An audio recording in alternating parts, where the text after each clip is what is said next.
Tiniyak ng Department of Public Works and Highways na matatapos na hanggang 2028 ang siyam na flagship projects ng gobyerno. Target namang simulan ngayong taon ang mga bridge projects sa Marikina, Davao City at Panglao, Tagbilaran. Ang detalye sa report ni Vel Custodio.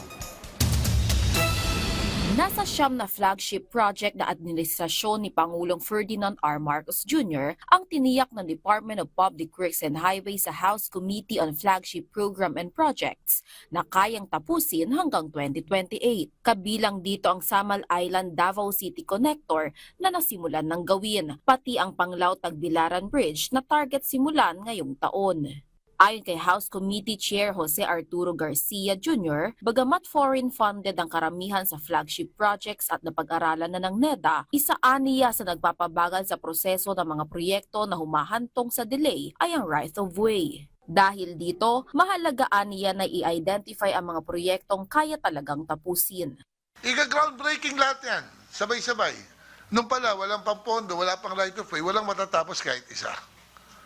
So, ang sinasabi ko ngayon, sana itong nilista nyo, tapusin natin ng 28. After natin mahimay itong siyam na to na kaya tapusin, ano naman yung pagbigyan naman natin, yung build better more ng ating Pangulo? Ano ba yung priority niya? Mungkahi ni Garcia, ibigay na sa local government unit ang pondo para sa infrastructure projects para maiwasan ang pagharang ng mismong lokal na pamahalaan sa mga national projects dahil sa pagprotekta nito sa boto ng mga masasagasaan ng proyekto. Ang LGU na rin dapat ang tutulong sa relocation sa mga maaapektuhan ng proyekto. Let's say, mayor ka.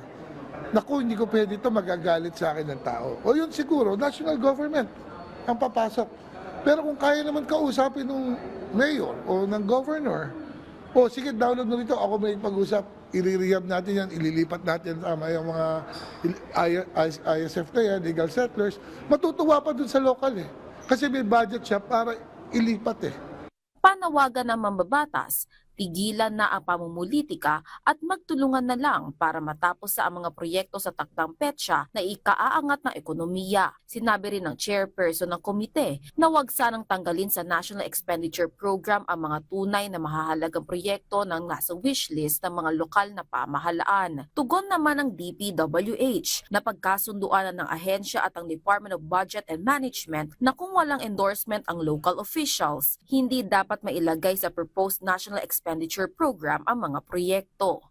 Vel Custodio para sa Pambansang TV sa Bagong Pilipinas.